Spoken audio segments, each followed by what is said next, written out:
Story number 1. The unanswered 911 call. I never expected that one cold autumn night would haunt me for the rest of my career. As a young police officer in the quiet town of Ravenwood, each 911 call was just another call, another story to unravel. But the call from the abandoned house on Willow Lane left an indelible mark on my psyche, one that still lingers in the shadows of my mind. It was late October, and the town was blanketed in a tapestry of fallen leaves, their golden hues contrasting sharply with the encroaching darkness. The air was crisp, carrying the faint scent of decaying foliage. The tranquility was abruptly shattered when the phone in the station rang urgently, the shrill ring echoing through the otherwise silent room. I glanced at the caller ID and saw it was an emergency call from Willow Lane, a street I hadn't visited in years. Not since the tragedy that befell the Harper family. My heart skipped a beat. The Harper house, number 23 Willow Lane, had been the site of a gruesome mass murder over a decade ago. The entire family, parents and 2 children, were found brutally slain, their home left in disarray as if a tornado had ripped through it. Since that night, the house had stood empty, a grim reminder of the darkness that can reside in the most unsuspecting places. I took a deep breath, trying to steady my nerves. Duty called, and despite the unease gnawing at me, I knew I had to respond. I grabbed my uniform, ensuring my radio was functioning, and headed to my patrol car. The drive to Willow Lane felt interminable, the winding roads cloaked in shadows, the trees looming like silent sentinels guarding the secrets of the night. As I approached the Harper house, the full moon cast an eerie glow over the dilapidated structure. The windows were shattered, and the once white paint was now peeling and faded. The front door, surprisingly ajar, creaked ominously in the slight breeze. My flashlight cut through the darkness as I parked a safe distance away, the beam of light revealing the overgrown garden and the unsettling silence that enveloped the property. I approached cautiously, my footsteps crunching on the gravel path. Pushing the door open, it swung inward with a groan, revealing the interior bathed in shadows. The air was thick with the musty scent of mold and decay, the remnants of broken furniture scattered across the floor. Every step I took echoed through the empty rooms, each sound amplifying my growing sense of dread. Making my way to the living room, the place the caller had mentioned, I felt a chill run down my spine. There, on the coffee table, lay an old rotary phone, its cord still connected to the wall. My heart pounded as I approached, every instinct telling me to turn back. But my training took over. I had to investigate. I reached out, hesitantly lifting the handset. To my surprise, the line was still active. Static crackled through the receiver, and then a faint voice emerged, wavering and desperate. "Help me? Someone? Please." I froze, my mind racing. How could this be? The house had been abandoned for over 10 years. I glanced around, half expecting to see someone lurking in the shadows. But the room remained empty, determined to get to the bottom of this mystery. I pulled out my phone and reviewed the call log. Indeed, the house had been vacant since the Harper family was taken. No one should be there. A surge of adrenaline propelled me forward. I decided to split my investigation, search the house while keeping the line open in case the caller needed immediate assistance. As I moved through the house, memories of the Harper case resurfaced. The frantic screams, the blood-stained walls, the unresolved questions that still plagued the community. I entered what used to be the Harper family's living room. The fireplace was cold, and the hearth was cluttered with ash and debris. Dust motes danced in the beam of my flashlight, and the silence was oppressive. I found the remnants of personal belongings, an old photograph frame with the family smiling, now cracked and yellowed, a child's toy lying abandoned on the floor. Suddenly, the phone in the living room rang again, the sound piercing the stillness. I rushed back, my heart racing. The voice was clearer this time, filled with anguish. "They're still here. Trapped. Can't leave." Before I could respond, the line went dead. Panic surged through me. I needed to find out what was happening. if someone was truly there, or if my mind was playing tricks on me. I decided to explore the upper floor, where the bedrooms were located. Each room told a story of terror and despair. The master bedroom had a shattered window, rain pouring in and drenching the room. The children's room was a time capsule of innocence now lost, with toys scattered and walls scarred by unseen forces. As I climbed the creaky staircase, a sense of foreboding settled over me. The air grew colder, and my breath became visible in the dim light. Reaching the top, I entered a hallway lined with closed doors. I chose the first one, pushing it open to reveal an empty room bathed in darkness. Just as I was about to leave, I heard a soft whisper, barely audible. "Help us!" I spun around, searching for the source, but saw nothing. My flashlight flickered, casting erratic shadows that danced on the walls. The temperature dropped further, and I could feel the weight of unseen eyes watching me. Determined not to succumb to fear, I returned to the living room to check the phone again. To my horror, the handset was off the hook. Lying on the floor, scrambling to my feet, I noticed a trail of faint footprints leading toward the basement door. My training told me to proceed with caution, but curiosity and the need to help drove me forward. The basement door was heavy, the lock rusted and brittle. I forced it open, descending the narrow steps into the darkness below. The basement was a labyrinth of old storage boxes and forgotten items, the air thick with the scent of mildew. My flashlight beam danced across the walls, revealing cobweb-covered corners and long-forgotten secrets. At the far end of the basement, I found an old, dusty radio. It was turned on, playing a static-filled tune that seemed to resonate with the house's eerie energy. I approached it cautiously, the whispers growing louder, intertwining with the static. "Don't leave us. Help us." Suddenly, the radio exploded with noise, the static intensifying until it was almost unbearable. I covered my ears, feeling the vibrations through my bones. In the chaos, a figure materialized in the corner of the room, a ghostly apparition of a woman, her face twisted in sorrow and rage. I stumbled back, tripping over a box and falling to the ground. The apparition moved closer, her eyes hollow and pleading. "Free us! Break the curse!" Before I could respond, the ground beneath me seemed to give way. I felt myself being pulled into a vortex of darkness. Images of the Harper family's final moments flashing before my eyes. The screams, the violence, the despair. I was drowning in their pain, their unfinished business. With every ounce of strength, I fought against the pull, remembering why I was there. I had to help them find peace. Summoning all my courage, I spoke firmly into the darkness. "I'm here to help you. Tell me what I need to do." The apparition paused, her expression softening slightly. "Find the truth. Expose the darkness that remains." As the words left my lips, the basement began to stabilize. The apparitions of the Harper family materialized around me, their faces a mix of fear and hope. "Thank you," the mother whispered before fading into the ether. Followed by the father and children, the oppressive atmosphere lifted, replaced by a serene stillness. I stood up, trembling but resolute. The basement felt lighter, as if a heavy burden had been lifted. I knew that uncovering the remaining truths about the Harper case was imperative, not just for their sake, but for the town of Ravenwood as well. Exiting the house, I felt the first light of dawn breaking over the horizon. The town seemed to breathe a collective sigh of relief, unaware of the darkness that had been exorcised in the shadows. As I drove back to the station, the phone call log confirmed that the mysterious 911 call had ceased, leaving no trace of its existence. In the weeks that followed, I delved deeper into the Harper case, uncovering evidence that had been overlooked and shadows that had concealed the truth. The town of Ravenwood began to heal, the memory of the Harper family no longer tainted by unanswered questions and lingering spirits. Yet, late at night, when the wind rustles through the trees on Willow Lane, I sometimes hear the faint echoes of those desperate whispers.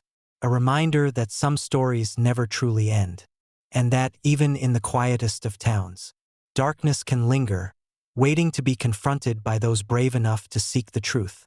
From that night forward, every time I hear the 911 dispatcher's call, I think back to the Harper house and the spirits I helped set free.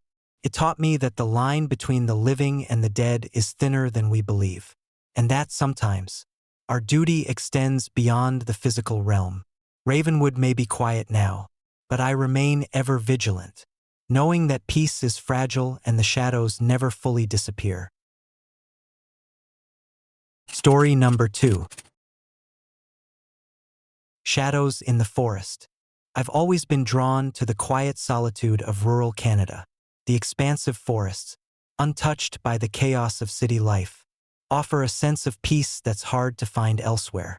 As a police officer in the small town of Eldergrove, my nights were often spent patrolling these dense woods, ensuring the safety of both residents and the wildlife that called this place home. But one night changed everything, leaving me with a story that still sends shivers down my spine. It was late October, the air crisp with the scent of fallen leaves and the promise of winter. The forest was a tapestry of orange, red, and gold, each step I took crunching softly beneath my boots. I had been on patrol for hours, the only sounds being the rustling of leaves and the distant hoot of an owl. Eldergrove was a peaceful town, but the surrounding forest held its secrets. Stories whispered among locals about disappearances and unexplained phenomena dating back over a century. As midnight approached, I decided to take a shortcut through the dense thicket to return to the station more quickly.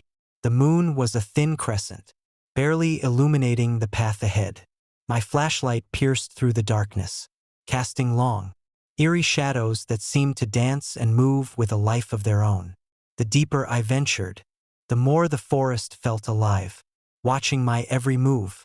Suddenly, a flicker of movement caught my eye. At first, I thought it was a deer or some other nocturnal creature, but as I squinted into the darkness, I realized it was something, or someone, else. A shadowy figure darted between the trees, moving with unnatural speed and grace. My heart raced. I hadn't heard any other sounds, and there was no indication of another person nearby. Intrigued and concerned, I decided to investigate. I followed the direction where the shadow had vanished, the beam of my flashlight cutting through the oppressive darkness. As I pushed deeper into the forest, the air grew colder, and an unsettling silence enveloped me. My mind raced with possibilities. Perhaps it was a lost hiker or someone playing a cruel prank. But something felt off, an inexplicable tension that made my skin crawl. After what felt like an eternity, I stumbled upon an area that sent chills down my spine. The ground was littered with an array of footprints. Footprints that didn't belong to any animal I knew. They were human, but there was something peculiar about them. The prints were deep, almost as if someone had walked through thick mud or sand, and they led to a clearing in the center of the forest. Yet, despite the abundance of footprints, there was no sign of anyone or anything else around. I approached the clearing cautiously, every sense heightened. The moonlight revealed a circle of stones, old and weathered, arranged in a deliberate pattern. In the center lay more footprints, leading to a large, gnarled tree that stood like a sentinel in the middle of the clearing. The tree's branches twisted and turned, creating ominous shapes that seemed to reach out towards me. As I stood there, trying to make sense of the scene, a cold breeze swept through the clearing, and the temperature seemed to drop by several degrees. I wrapped my jacket tighter around myself, the unease growing stronger. The stories I had heard about this forest suddenly felt more real. Tales of spirits and restless souls wandering these woods, unable to find peace. I reached into my pocket and pulled out my phone, hoping to call for backup or at least document what I was seeing. But as I tried to unlock it, the screen remained stubbornly black. My flashlight flickered, and for a moment, I was plunged into complete darkness. Panic began to set in as I fumbled to turn it back on, the beam struggling to regain strength. When the light finally steadied, I noticed something strange. Shadows that weren't cast by any visible source. They moved independently, creeping along the ground and slithering up the trees like dark tendrils reaching for me. My breath quickened, and I felt a primal fear taking hold. I needed to leave, to get back to the safety of the patrol car. But the way seemed obscured, the forest now a maze of shifting shadows and deceptive paths. Determined to regain control, I took a deep breath and began to retrace my steps, keeping the beam of my flashlight steady. But the forest seemed different now, more menacing. Every rustle of leaves and snap of a twig heightened my anxiety. It was as if the very woods were alive, intent on keeping me there. Then, out of the corner of my eye, I saw it again, a shadowy figure standing beneath the large tree. This time, it was more distinct, though still intangible. I called out, my voice wavering. "Hello? Is someone there?" Silence responded, but the atmosphere thickened with an almost palpable tension. I felt a presence, something ancient and sorrowful, lingering in the air. The stories of Eldergrove's past came flooding back. Families lost to the forest, never found, their spirits said to wander these woods, searching for something they could never find. As I stood frozen, the shadow began to move towards me, not with the speed of before, but with a slow, deliberate grace. I tried to back away, but my feet felt rooted to the spot. The figure drew closer, and I could make out faint outlines, perhaps a man, a woman, a child, all moving in unison, their forms blurring at the edges. A cold whisper echoed through the clearing, barely audible but unmistakably there. "Help us," it seemed to say, a plea carried by the wind. My heart pounded in my chest as I struggled to find my voice, to understand what was happening. In that moment, a vision overtook me. I saw flashes of the past, a century-old tragedy where several families ventured into the forest and never returned.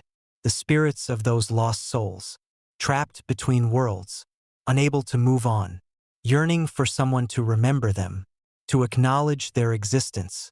The vision faded, and I was back in the clearing, alone, or so I thought.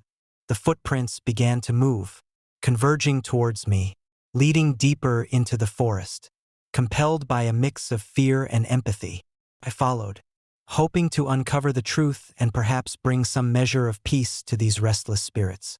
The trail led me to an old, abandoned cabin, hidden among the trees and overgrown with ivy. The structure was dilapidated, the windows broken, and the door hanging off its hinges. I entered cautiously, the floorboards creaking under my weight. Inside, the air was thick with dust and decay, remnants of a bygone era scattered throughout the room. In the corner, I found a dusty journal, its pages yellowed with age. Carefully, I opened it, revealing the desperate handwriting of someone long gone. The entries detailed the lives of the families who had once lived here, their joys, their fears, and ultimately, their tragic disappearance. The final entry was a frantic plea for help, a warning of something dark and malevolent lurking in the forest, something that had taken their lives and trapped their spirits. As I read, a sense of urgency washed over me. I realized that the spirits weren't just wandering aimlessly. They were reaching out, trying to communicate, to prevent others from suffering the same fate. The weight of responsibility settled on my shoulders. I had to find a way to help them, to break the curse that bound them to this place. Determined, I delved deeper into the journal, searching for clues. It spoke of a ritual, an ancient ceremony meant to appease the spirits and grant them peace. The instructions were vague, but it mentioned a specific location deep within the forest, where the veil between the living and the dead was thinnest. With the journal as my guide, I navigated through the labyrinthine woods, the shadows seemingly guiding my path. The deeper I went, the more oppressive the atmosphere became. The air grew colder, and the sounds of the forest were replaced by an eerie silence, broken only by distant, ghostly whispers. Finally, I reached a secluded glade, the moonlight filtering through the canopy in ethereal beams. In the center stood an ancient stone altar, covered in moss and etched with strange symbols. The ground around it was circular, almost sacred, and the air hummed with a palpable energy. Following the journal's instructions, I began the ritual, reciting the words carefully, my voice steady despite the fear gnawing at me. As I completed the final incantation, the ground trembled, and a blinding light enveloped the glade. The shadows coalesced into the forms of the lost families, their faces now serene, free from the anguish that had haunted them for so long. A sense of calm washed over the forest, the oppressive weight lifting as the spirits found peace. The air felt lighter, the darkness receding as dawn broke on the horizon.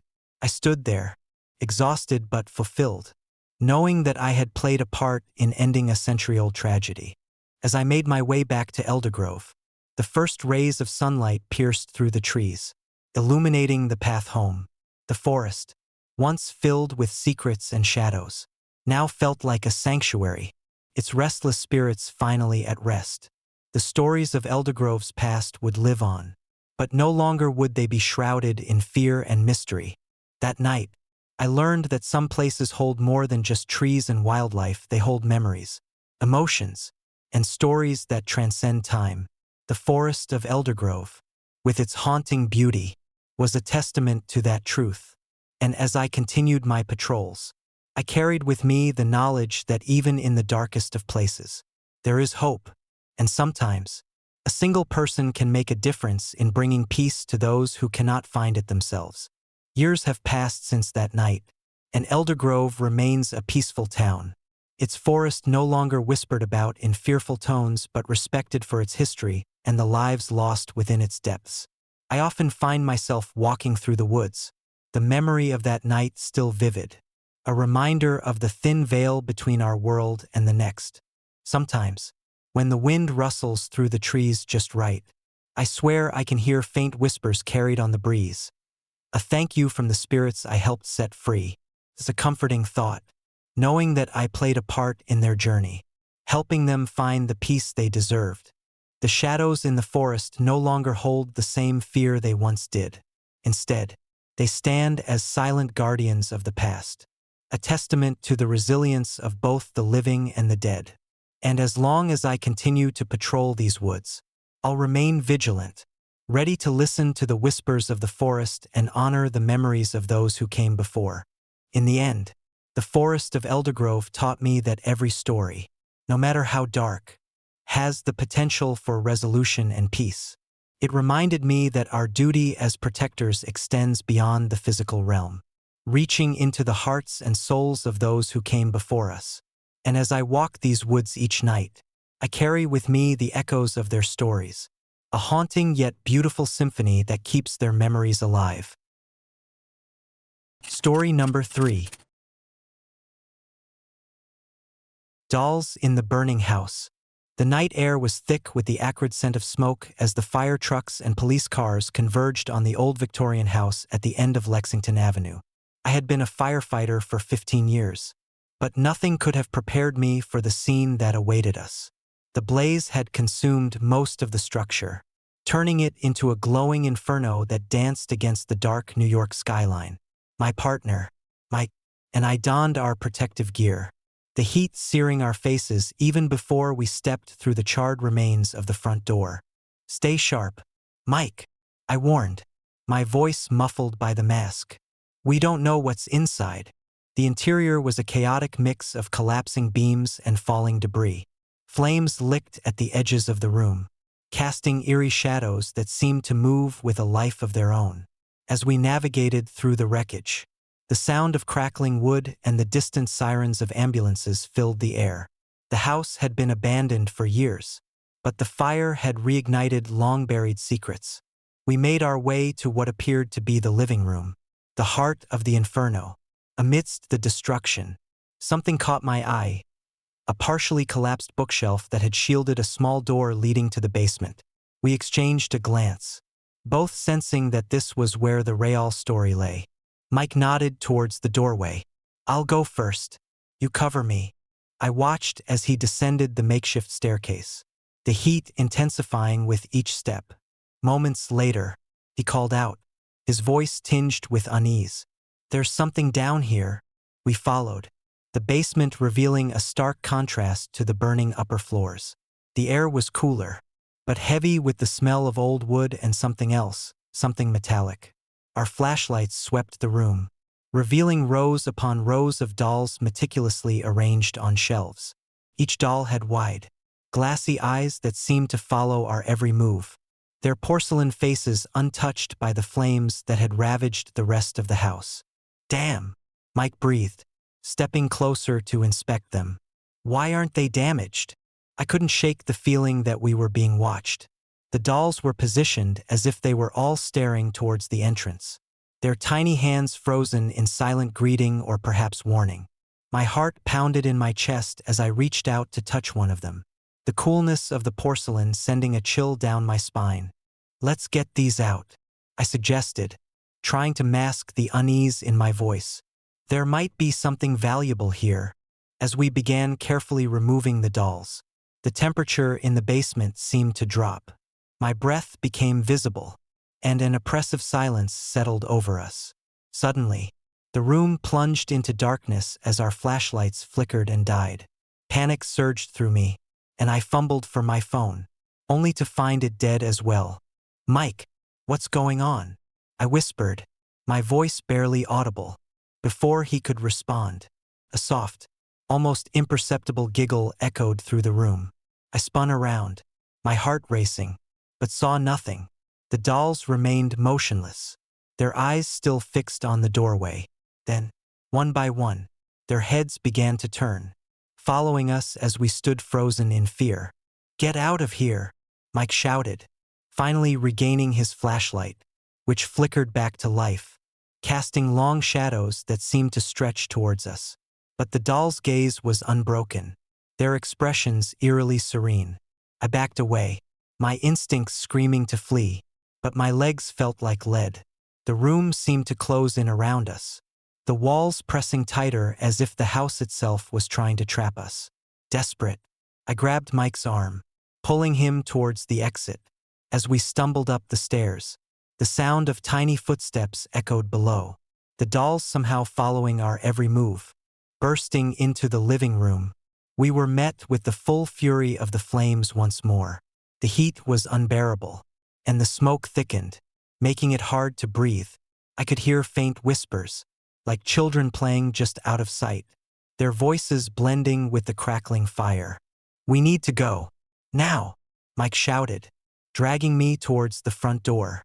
But as we reached for the handle, it wouldn't budge. The door was sealed shut, the wood warped and swollen from the heat. Panic threatened to overwhelm me as the whispers grew louder, more insistent. In a last-ditch effort, I turned to face the basement, the source of our terror. The dolls stood in formation, their eyes no longer passive but filled with a dark intent. Their mouths opened in unison, releasing a cacophony of childlike screams that pierced through the smoke and flames. "Stay with us," the voices echoed, a chilling chorus that resonated deep within my soul, summoning every ounce of strength. I kicked at the door, shattering the barrier that held us captive.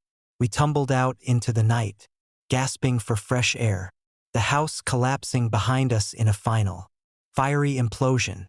The screams faded, replaced by the distant wail of sirens and the soft crackle of dying flames. Breathless and shaken, Mike and I stood on the curb, watching as firefighters battled the last of the blaze. The house, now reduced to ashes, held no visible sign of the dolls, but the memory of their hollow eyes and haunting voices lingered in my mind. Days passed, but the nightmare refused to fade. I found myself avoiding Lexington Avenue, the image of those dolls etched into my memory.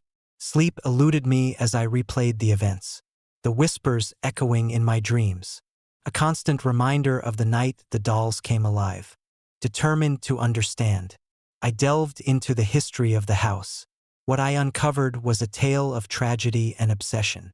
The previous owner, a reclusive toymaker named Elias Graves, had been renowned for his lifelike dolls, but his obsession with perfection led him down a dark path. Rumors spoke of him losing his family in a mysterious fire a decade earlier, a tragedy that drove him to madness. In his grief, He began creating dolls in the likeness of his lost children, infusing them with a semblance of life. Local legends claimed that Elias's spirit never left the house, his creations serving as eternal guardians of his sorrow. The dolls were more than mere toys. They were vessels of his anguish, bound to the place where his heart had been shattered. Realizing the depth of the haunting, I knew that leaving the past buried would only allow the spirits to linger, trapped in their perpetual vigil. I reached out to paranormal experts, hoping to find a way to appease the restless souls and lay the house and the dolls to rest. The process was arduous, involving seances and ritualistic cleansings. But the breakthrough came when we discovered Elias's workshop beneath the house. There, amidst the remnants of his final creations, we found his journal. Pages filled with frantic scrawls detailed his descent into madness, his attempts to bring his family back through his dolls, and his ultimate failure to do so. With this knowledge, we performed a final ritual, offering our own prayers for the lost souls. As the ceremony concluded, a profound silence enveloped the area, the oppressive weight lifted, and a sense of peace settled over the remnants of the house. Months have passed since that harrowing night, and Lexington Avenue remains a quiet street, the site of the old house now cleared away. Yet, sometimes, when the wind rustles through the trees or the night is particularly still, I can't help but feel the presence of those watchful eyes, a lingering reminder of the thin veil between our world and the restless spirits that dwell in the shadows. The experience changed me, instilling a deeper respect for the unseen and the stories that linger long after the flames have died. And while I continue my duties as a firefighter, ensuring the safety of others, I carry with me the memory of the dolls in the burning house, a testament to the enduring power of love, loss, and the haunting echoes of a past that refuses to be forgotten. Story number 4. The body found direction. I still remember the chill that ran down my spine the day I found him. It was late autumn of 1993, and the countryside roads of Yorkshire were cloaked in a thick, damp fog that seemed to swallow everything in its path.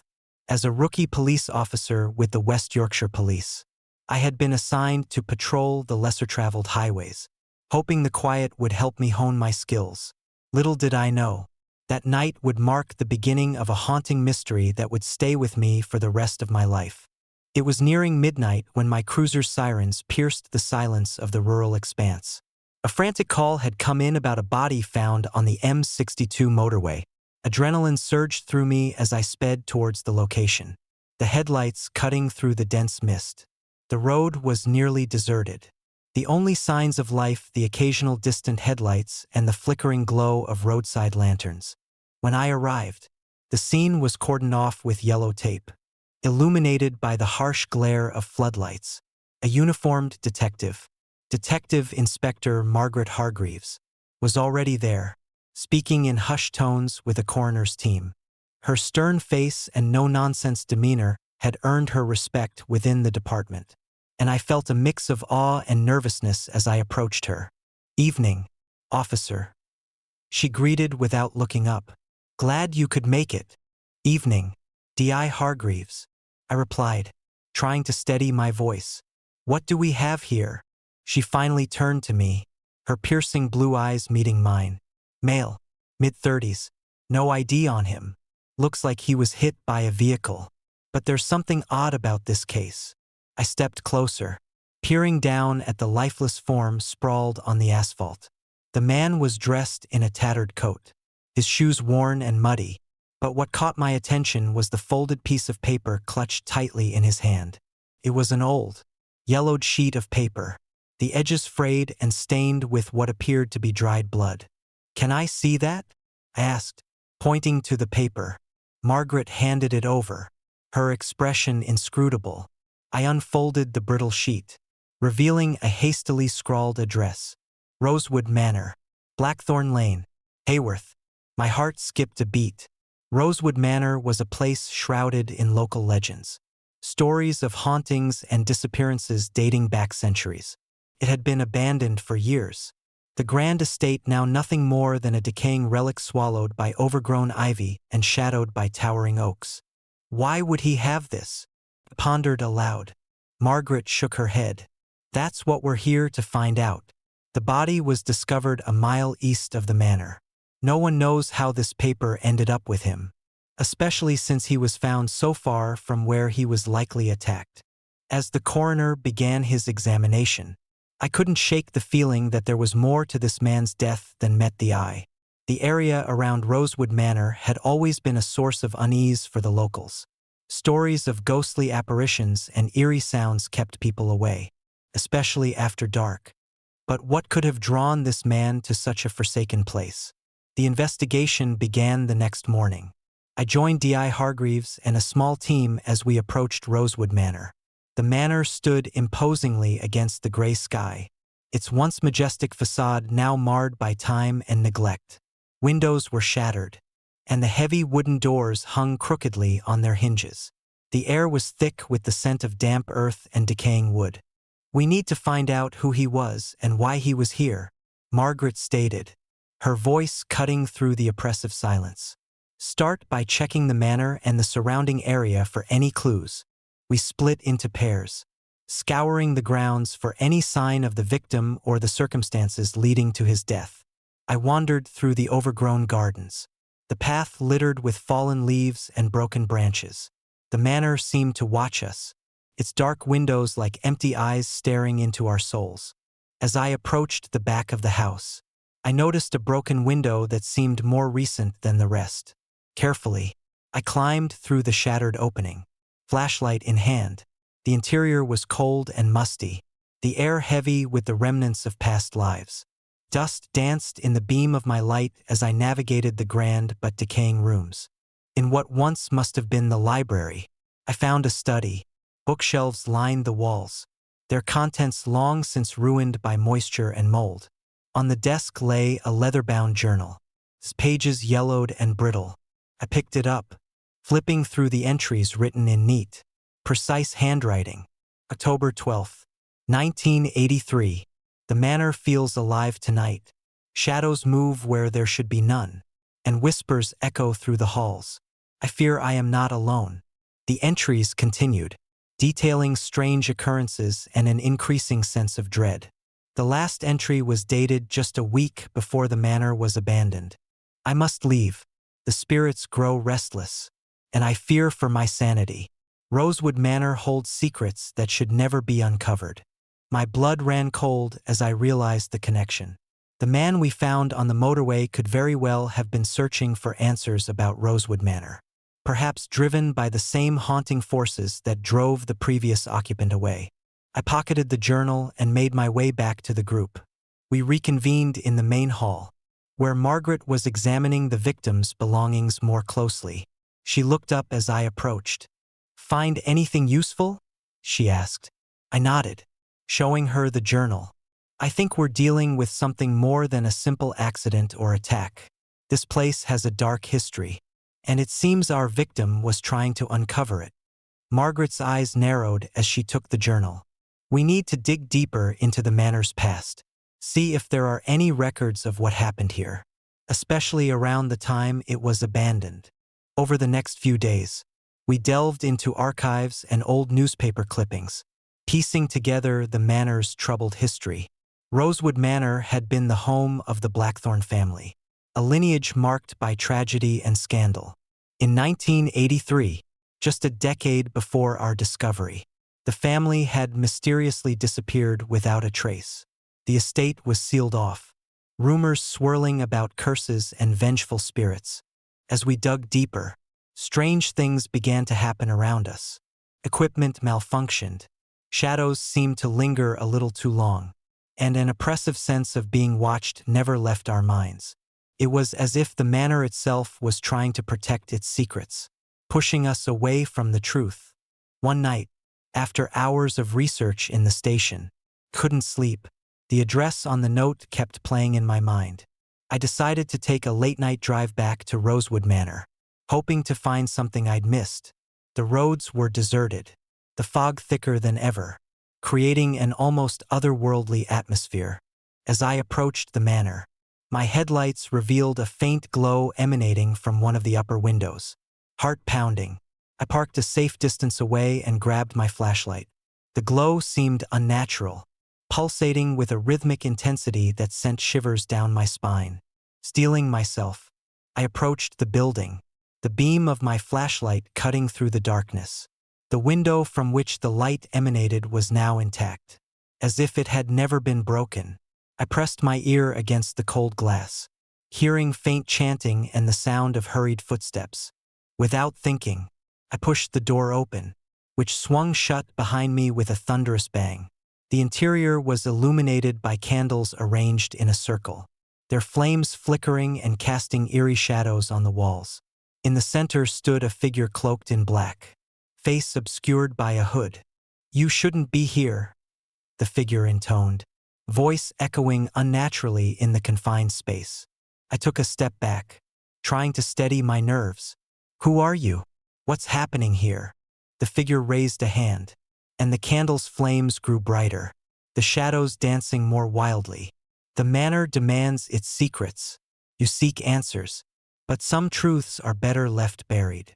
Before I could respond, the room plunged into darkness. Panic set in as I fumbled for my flashlight, but it wouldn't turn on. The chanting grew louder, surrounding me from all sides, the voices melding into a cacophony of anguish and despair. Suddenly, images flooded my mind, visions of the Blackthorn family, their lives unraveling in madness and fear. I saw the manor's grand halls turn into twisted corridors of torment, the family members screaming in silent agony as unseen forces tore them apart. The final vision was of their disappearance, swallowed by the darkness that now sought to claim me. Desperate to escape, I forced myself to calm down. Remembering my training, I focused on grounding myself, on finding the exit in the chaos of my mind. Slowly, the chanting began to fade, the oppressive darkness receding as I found my way back to reality. Panting and disoriented, I stumbled out of the room, the figure gone as suddenly as it had appeared. I raced down the hallway, pushing open doors in search of an exit. Finally, I burst through the front door, gasping for air as I fled into the night. The experience left me shaken, but it also solidified my determination to uncover the truth behind Rosewood Manor. I shared my encounter with D.I. Hargreaves, who listened with a mixture of skepticism and concern. "We need to proceed with caution," she advised. "If what you experienced is real, we're dealing with something beyond our usual cases." We decided to bring in a team of specialists, historians, paranormal investigators, and even a medium to assist in unraveling the manor's mysteries. Together, we returned to Rosewood Manor, armed with knowledge and a renewed sense of purpose. The investigation revealed that Elias Blackthorn, the last known resident, had been obsessed with unlocking the secrets of the manor. His journals detailed experiments in the occult, attempts to communicate with the other side, and a growing descent into madness. It became clear that his actions had awakened something dark, something that bound the manor in a perpetual state of unrest. One evening, as we conducted a séance led by the medium, the air in the room grew thick with tension. Candles flickered violently, and a cold draft swept through the space despite the closed windows. The medium's voice trembled as she called out to the spirits, seeking their forgiveness and a path to peace. Suddenly, the temperature plummeted, and the room was enveloped in darkness. Whispers filled the air, echoing the anguished cries of the Blackthorn family. Shadows moved independently, swirling around us in a chaotic dance of despair. "Find the truth," a disembodied voice demanded. "Only then can we be free." Determined to put an end to the suffering, we delved deeper into Elias Blackthorn's work, searching for the key to breaking the curse. It became apparent that a ritual, left incomplete, was the source of the manor's torment. The final piece of the puzzle lay hidden in the manor's deepest chamber, guarded by the very spirits we sought to help. Armed with this knowledge, we prepared to perform the ritual, hoping to bring peace to the restless souls. The night of the ceremony was tense. The manor silent except for the distant sounds of our preparations. As we gathered in the main hall, the atmosphere was heavy with anticipation and fear. Following the instructions meticulously, we began the ritual, reciting the ancient incantations etched in Elias's journals. The candles flickered, their flames growing brighter as the air around us shimmered with energy. Shadows coalesced into tangible forms, the spirits of the Blackthorn family appearing before us, their expressions a mix of sorrow and hope. As we reached the final words of the ceremony, a powerful force swept through the manor, the oppressive darkness lifting as the spirits began to fade. The manor itself seemed to breathe a sigh of relief. The weight of centuries of anguish finally lifted. "We are free," the spirits whispered in unison, their voices now filled with peace. "Thank you." The manor stood silent once more, the first light of dawn breaking through the fog that had long shrouded it. The curse was lifted, the secrets of Rosewood Manor finally unveiled and laid to rest. Months have passed since that harrowing ordeal, and Rosewood Manor now stands as a historical site, its dark past acknowledged and respected. The town of Hayworth has found closure. The legends of the manor transformed from tales of fear to stories of resilience and redemption. As for me, the experience left an indelible mark. It taught me that some mysteries delve beyond the physical realm, touching the very essence of existence. The line between life and death, reality and the supernatural, is thinner than we dare to imagine. And while the memory of that night remains vivid, it also serves as a reminder of the power of determination and the human spirit's capacity to confront the unknown. Sometimes, when the fog rolls in over Yorkshire's countryside, I find myself staring towards the direction of Rosewood Manor, reflecting on the mysteries that lie hidden in the shadows. The town has moved on, but the echoes of the past continue to whisper through the trees, a testament to the enduring bond between the living and the dead. Story number 5. The Haunted House on Duty. I've always believed that the quiet nights in my small town were peaceful, even comforting. Nestled in the heart of Mexico, our community thrived on familiarity and routine. But that belief shattered the night I was assigned to guard the old Castillo Manor, a decrepit, abandoned house on the outskirts of town, infamous for its dark history and the recent disappearance of Elena Morales, a young woman who vanished without a trace. It was late October, and the air was thick with the scent of approaching winter. I had been a police officer for over a decade, handling everything from petty thefts to domestic disputes. But Castillo Manor was different. Rumors swirled around it like the persistent autumn winds, whispers of strange noises, eerie lights flickering in the dead of night, and the unsettling feeling that something or someone was watching from within its shadowed halls. The assignment came unexpectedly. The department had received multiple reports of disturbances, unexplained footsteps, ghostly apparitions, and the recent disappearance of Elena. The chief, a stern woman named Captain Ramirez, had no faith in the supernatural explanations but knew the importance of maintaining order and public safety. "You're the best we have, Officer Lopez," Captain Ramirez had said, her eyes meeting mine with unwavering resolve. "We need someone reliable to keep an eye on that place until we figure out what's going on."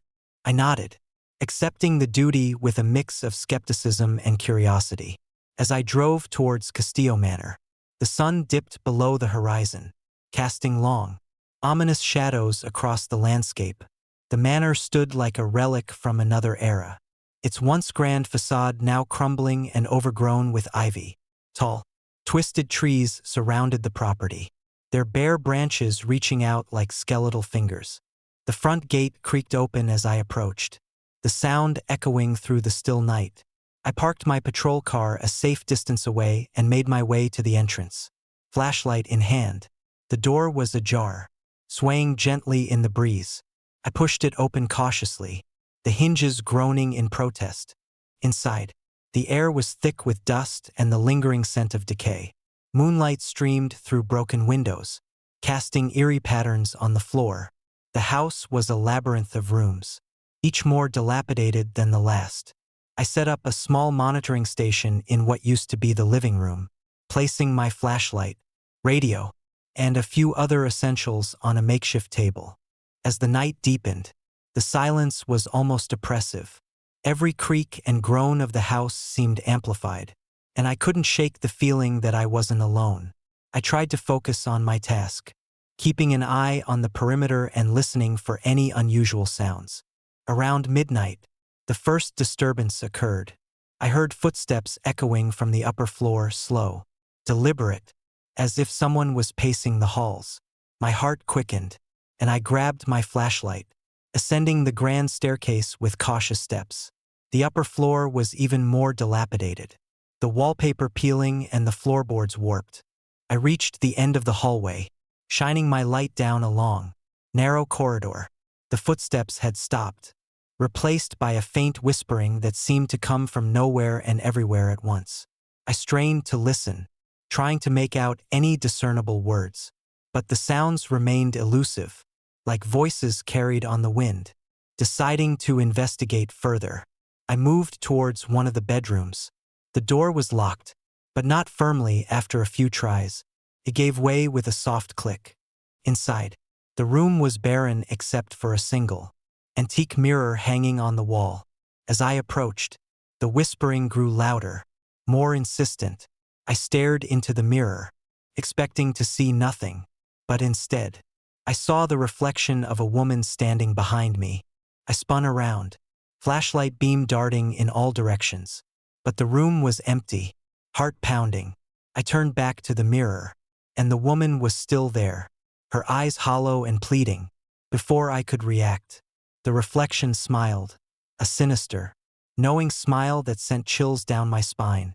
I stumbled back, tripping over a broken chair and falling to the floor.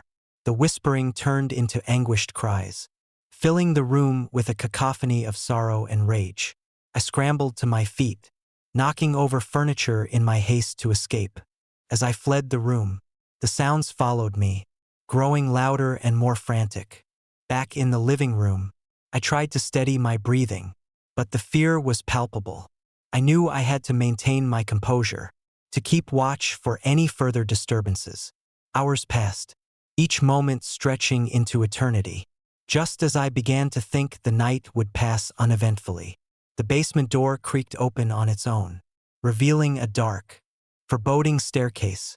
Against my better judgment, I descended into the basement, the temperature dropping noticeably. The air was damp and thick with the smell of mildew. My flashlight flickered, casting erratic shadows on the walls. As I reached the bottom, I saw rows of old photographs lining the walls, pictures of women, all with the same haunting eyes that had mirrored mine in the upstairs mirror. One photograph caught my attention, a picture of Elena Morales, the missing woman. My blood ran cold. How was she here? The photograph was dated just a week before her disappearance, taken in the very living room I had been patrolling. A sudden noise made me spin around, a door slamming shut, trapping me in the dimly lit basement. Panic set in as the whispers returned, now more urgent and demanding. I backed away, bumping into a table that sent several photographs crashing to the floor. The images fluttered like desperate wings, their eyes following my every move. In the center of the basement stood an old, ornate chair, as if waiting for someone to sit. Drawn inexplicably, I approached and sat down, the air growing thick with an unspoken presence. The room seemed to close in around me, the walls pulsating with dark energy.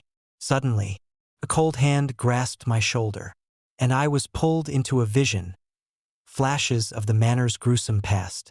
I saw the women, victims of unspeakable horrors, their lives snuffed out in moments of terror. Their spirits, bound to the manor by their tragic ends, sought justice, or perhaps revenge, for the lives taken from them. Elena's face emerged from the chaos, her eyes pleading for help, her voice echoing in my mind. Help us, free us. The vision faded, and I found myself back in the basement, the oppressive atmosphere lifting slightly. Determined to end the nightmare, I searched the room for any clues that might release the trapped souls. Behind one of the shelves, I discovered a hidden compartment containing an old, leather-bound journal. The pages were filled with the desperate writings of the manor's last occupant, detailing dark rituals intended to bind the spirits to the house, preventing them from finding peace. Realizing the key to freeing the spirits lay in reversing the rituals, I began to follow the instructions meticulously. The process was grueling, requiring me to confront the very essence of fear and sorrow that had taken root in the manor. As I chanted the incantations, the house seemed to resist, the spirits pushing back with all their might.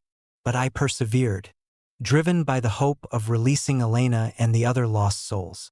The basement trembled as the final words left my lips, and a blinding light filled the room. The oppressive darkness lifted, replaced by a serene calm. The spirits, now free, began to fade, their anguished cries turning into whispers of gratitude. Exhausted but victorious, I made my way back upstairs, the manor no longer feeling like a place of torment but rather a sanctuary finally at peace. The first light of dawn broke through the windows, illuminating the once shadowed halls with a gentle warmth. As I left Castillo Manor, the weight of the night's events settled upon me. The house, now silent and still, stood as a testament to the resilience of the human spirit and the power of compassion in the face of darkness. The community, once fearful of the manor, found solace in the resolution of its haunted past. Months have passed since that fateful night, and Castillo Manor remains untouched, this dark history laid to rest. I often think back to those eerie hours, the chilling whispers, and the haunting eyes that once watched me. It was a reminder that sometimes, the most terrifying places hold stories that yearn to be heard, and that even in the depths of fear, there lies the potential for redemption and peace. The experience changed me, instilling a deeper understanding of the unseen and the unspoken bonds that tie us to the places we inhabit. As I continue my duties as a police officer, I carry with me the lessons learned from Castillo Manor, a reminder that every shadow has a story, and every silence speaks volumes. Story number 6. The unmanned car. I still remember the heat that summer evening in Nevada as if it were yesterday. The sun had just dipped below the horizon, painting the desert sky with hues of orange and purple, when my radio crackled to life with an unusual dispatch. All units, we have a report of a vehicle driving erratically on Highway 50 near Black Mesa. Respond accordingly. Black Mesa was a stretch of road that cut through the heart of Nevada's vast, unforgiving desert. It was the kind of place where the horizon seemed endless, and the nights were pitch black, punctuated only by the distant glow of stars and the occasional flicker of a solitary highway light. I was Officer Jack Turner, a third-generation police officer who had grown up patrolling these remote roads. Most nights were uneventful, but something about this call felt off.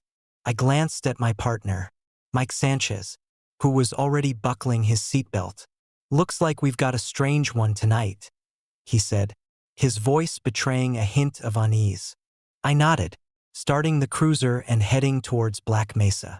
The drive was quiet, the only sound the hum of the engine and the occasional rustle of the desert wind.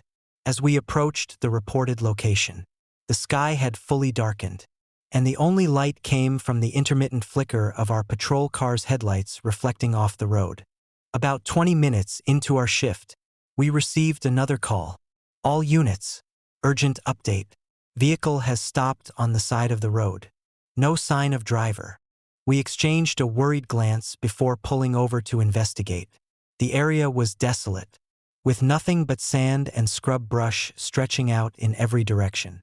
As we stepped out of the car, the air was thick with the scent of dry earth and something else.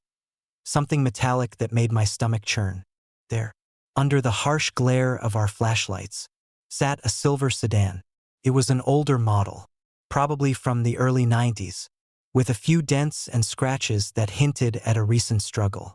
The engine was off, and the windows were rolled up tight, offering no glimpse into the vehicle's interior. But what caught my attention were the marks on the seats. Deep, deliberate scratches that looked almost intentional.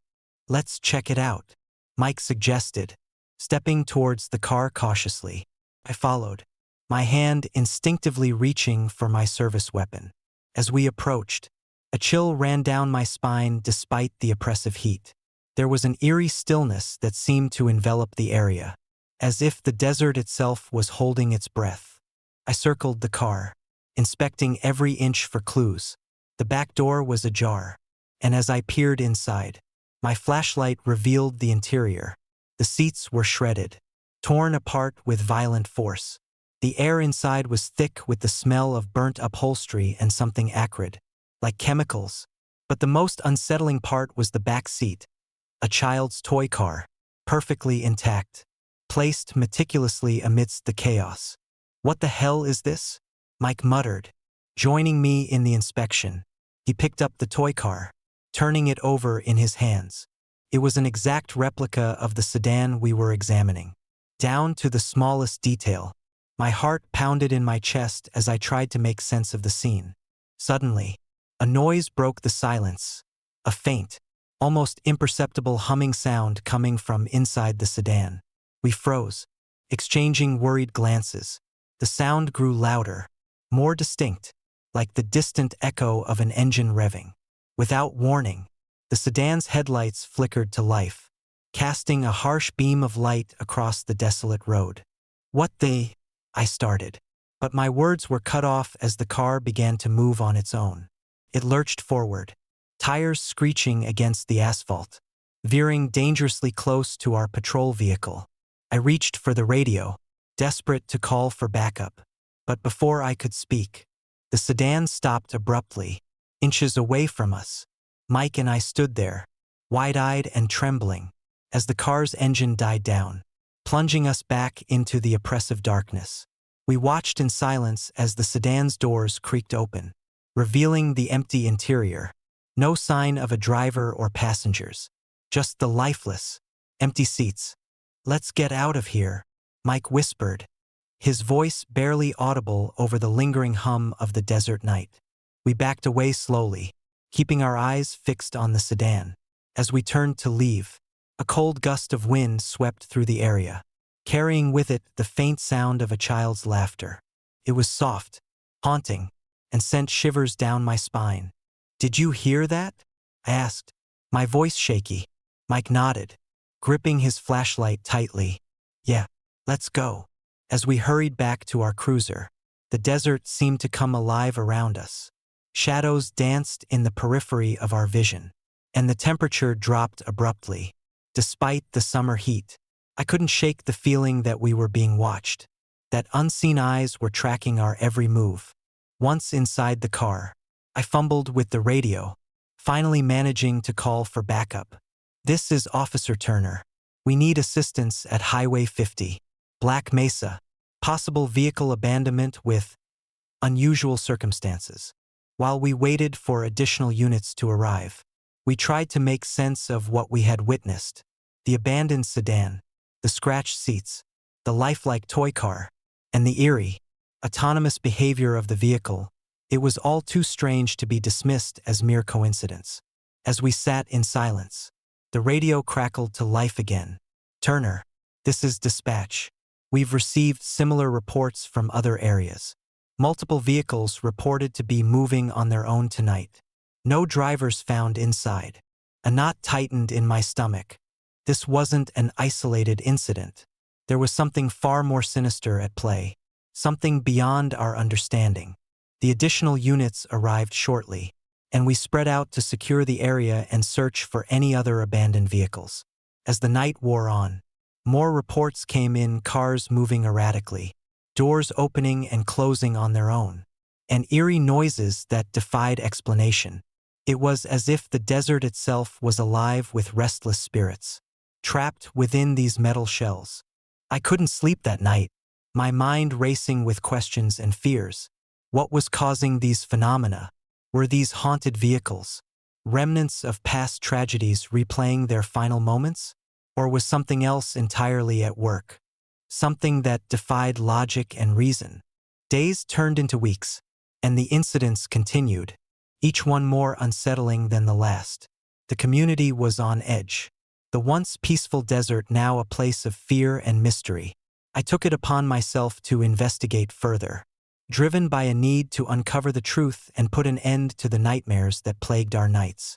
I delved into old records, searching for any history of accidents or tragedies along Highway 50. It was then that I stumbled upon a series of unsolved cases. Drivers who had vanished without a trace.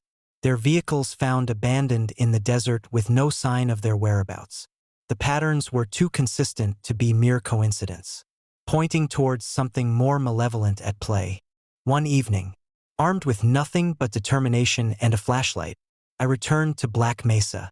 The sun was setting, casting long shadows across the desert. I parked my cruiser near the spot where the silver sedan had been found, heart pounding in anticipation. As darkness enveloped the landscape, I heard the familiar humming sound. My blood ran cold as I watched another sedan, identical to the one before, emerge from the darkness, headlights piercing the night. This time, I was prepared. I stepped out of the cruiser, keeping a safe distance, and watched as the car moved towards me, stopping just a few feet away. I approached cautiously, my flashlight illuminating the interior. Again, there was no one inside, only the scratched seats and the lifelike toy car placed with unsettling precision. But this time, something was different. The air around the vehicle seemed charged with an ominous energy, and the temperature dropped sharply, my breath visible in the fading light. A voice echoed through the desert, soft and melancholic, yet filled with desperation. "Help us!" I froze, unable to comprehend where the voice was coming from. The sedan's doors began to creak open slowly, and I felt a presence drawing closer, a manifestation of pain and longing that was almost palpable. Summoning every ounce of courage, I stepped forward. "What do you want?" I demanded, my voice wavering but resolute. The air grew thick with sorrow as the voices of lost souls echoed around me. "We're trapped, unable to move on." I realized then that these vehicles were vessels for restless spirits, forever reliving the moments of their last journey. Each car was a tomb, holding within it the echoes of lives abruptly ended, their stories left untold. Determined to help, I vowed to uncover the truth behind these haunted vehicles and find a way to free the trapped souls. It was a mission that would take me deep into the mysteries of the desert, confronting the darkness that lingered in the shadows of Highway 50. Months of investigation followed, each discovery unveiling more layers of the tragic history that had bound these spirits to the living world. I worked tirelessly, collaborating with paranormal experts and historians, piecing together the events that had led to the curse of Black Mesa. In the end, it was a combination of ancient rituals and modern technology that provided a solution. We conducted a massive cleansing ceremony under the light of a full moon, harnessing both spiritual and scientific methods to break the chains that held the spirits captive. As the final incantation was spoken and the last piece of technology was activated, a profound silence settled over the desert. The haunted vehicles began to dissipate, their forms fading into the night sky, finally free from their eternal loop. I watched in awe as the spirits were released, their presence replaced by a sense of peace that had long eluded them. The desert was calm once more, the haunting memories of Highway 50 laid to rest. Years have passed since that fateful night, and Black Mesa remains a tranquil stretch of road. This dark history a distant memory. But sometimes, when the desert wind howls just right, I can almost hear the faint whispers of gratitude carried on the breeze, a reminder of the lives touched and the peace restored. The experience taught me that even in the most desolate places, the echoes of the past can linger, waiting to be heard and understood. It reinforced my belief that our duty as protectors extends beyond the physical realm, reaching into the very essence of existence to ensure that no soul is left behind. As I continue my patrols through the Nevada desert, I carry with me the lessons learned from Highway 50, a testament to the resilience of the human spirit and the enduring power of compassion in the face of the unknown. Story number 7. Voice from the accident scene. Winter in Utah has a way of seeping into your bones, making every breath feel like inhaling shards of ice. I'd been a police officer for 15 years, patrolling the winding roads that cut through our small town, Evergreen Falls. Most nights were uneventful, the silence broken only by the distant howls of coyotes and the crunch of snow under my patrol car's tires. But that particular December night was different. A night that would etch itself into my memory forever. It was just past midnight when the call came in. A severe car accident on Highway 12, a stretch known for its treacherous curves and unforgiving winter conditions. Visibility was near zero, and the roads were slick with ice. As I reviewed the dispatch, my heart sank. Multiple vehicles were involved, and the weather conditions made any rescue effort hazardous. But duty called, and I had to respond. I grabbed my gear, the cold biting at my fingers as I buckled my jacket and gloves. The patrol car's heater worked overtime, but it couldn't thaw the chill that settled in my gut. Evergreen Falls wasn't a place where accidents like this were common, especially not one that involved so many lives in such a short span. I glanced at the clock, 12:15 a.m., and sped off into the darkness, headlights cutting through the thick blanket of snow. The drive to Highway 12 felt endless, the snowflakes swirling around my windshield like spectral dancers. My mind raced with worst-case scenarios, trapped passengers, injured drivers, and the possibility of lives lost before help could arrive. As I approached the accident site, the flashing lights of emergency vehicles came into view, their beacons piercing the night like warning sirens. I parked a safe distance away, the car's engine idling as I grabbed my flashlight and radio. The scene was chaotic. Firefighters battled the icy grip of the cold, while paramedics attended to the injured. The air was thick with the scent of burnt rubber and something more metallic, an odor that always preceded blood. "Officer Martinez, over here," a firefighter called, pointing towards a heavily damaged sedan. Smoke still curled from the wreckage.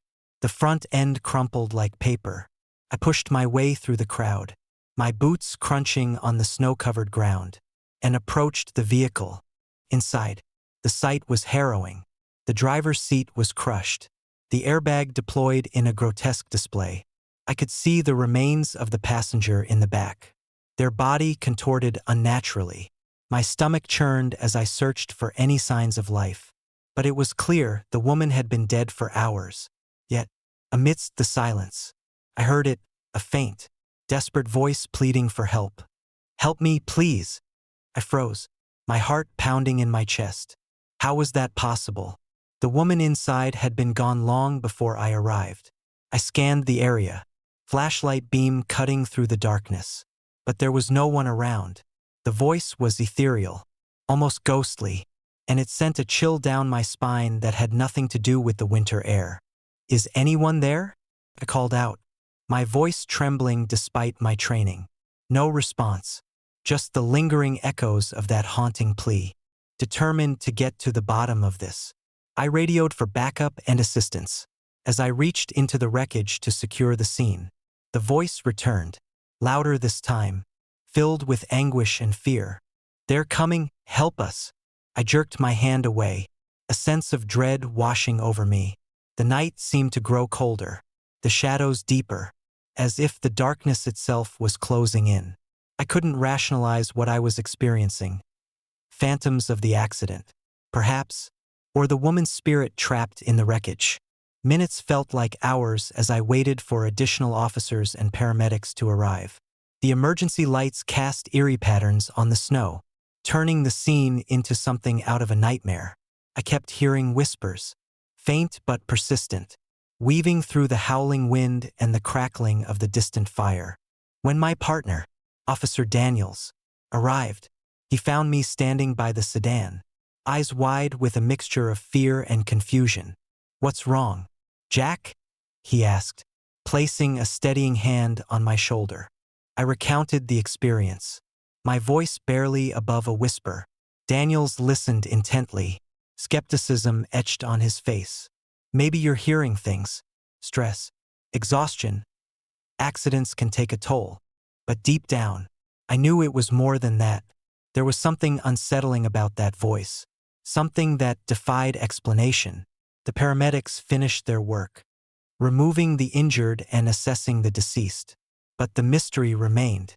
Days turned into weeks, and the memory of that night haunted me. I couldn't shake the feeling that the woman's spirit was still out there, lingering in the shadows of Highway 12.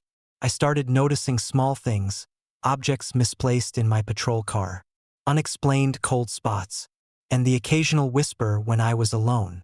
Sleep became elusive, as dreams of the accident replayed in vivid, terrifying detail. I decided to dig deeper into the accident, hoping to find answers. The reports were grim: a multi-car pileup caused by icy roads, with dozens injured and several lives lost. But amidst the chaos, there was one name that kept coming up: Elena Ramirez, the driver of the crushed sedan. Elena was a single mother, beloved in our community for her kindness and resilience. Her disappearance had shocked Evergreen Falls, but the official report declared her dead. Yet, something didn't add up. The voice I heard was unmistakably hers. How could that be? I visited Elena's family, seeking closure and perhaps some insight into what I was experiencing. Her husband, Carlos, was devastated, his grief palpable. "Elena was a fighter," he said, eyes hollow. "I still can't believe she's gone." His words only deepened the mystery. How could Elena still be reaching out from beyond the grave? I couldn't ignore the signs any longer. Determined to uncover the truth, I began researching local legends and paranormal accounts related to Highway 12. That's when I stumbled upon an old folktale about restless spirits trapped by tragic accidents, unable to move on until their stories were told. Armed with this new perspective, I decided to return to the accident site, hoping to communicate with Elena's spirit. One snowy evening, I drove back to Highway 12, the road illuminated only by my patrol car's headlights. As I approached the wreckage, the familiar chill settled in, and the air felt thick with unspoken sorrow. I parked my car at a safe distance and approached the sedan, flashlight in hand. The scene was eerily quiet, the only sounds the whisper of the wind and the distant howl of a coyote. I knelt beside the vehicle, closing my eyes and focusing on Elena's presence. "Elena, if you're here, please let me help you," I called out softly, my voice steady despite the fear gnawing at me. The temperature dropped further, and the shadows seemed to dance around me. Suddenly, the haunting voice echoed through the night, clear and filled with desperation. "Help me! They're coming!" I opened my eyes, staring into the darkness, feeling her pain and fear. "I'm here, Elena. Tell me what you need." For a moment, nothing happened. Then, a faint glow emanated from the wreckage, illuminating the scene with an otherworldly light. Figures began to materialize around the sedan, other lost souls, their expressions etched with anguish. They moved slowly, their eyes hollow, trapped in an endless loop of their final moments. "They can't move on," Elena's voice continued, now joined by others. "Their stories remain untold until someone listens." Understanding dawned on me. These spirits were bound to the accident, their deaths unresolved, their stories forgotten.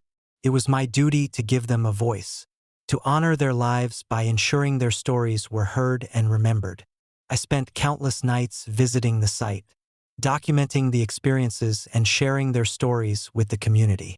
Each revelation brought a sense of peace, not just to the spirits but to the families who had lost loved ones in the accident. Slowly, the hauntings subsided, the whispers fading as the stories were told. One cold evening, as I stood by the wreckage one last time, Elena's voice echoed softly, filled with gratitude. "Thank you, now we can rest." The glow dissipated, and the spirits vanished, leaving behind a sense of calm that had long eluded the site. The mystery was finally resolved, the voices silenced by the power of remembrance and respect. Years have passed since that fateful night, and Evergreen Falls remains a close-knit community, forever changed by the tragedy that befell Highway 12. I continue my duties as a police officer. The memory of Elena and the other lost souls a constant reminder of the thin veil between life and death. Sometimes, when the winter wind howls just right, I can almost hear the faint echoes of gratitude carried on the breeze, a testament to the enduring power of compassion and the importance of never forgetting those who've passed. The experience taught me that every life has a story, and sometimes, those stories reach out from the shadows, waiting to be heard.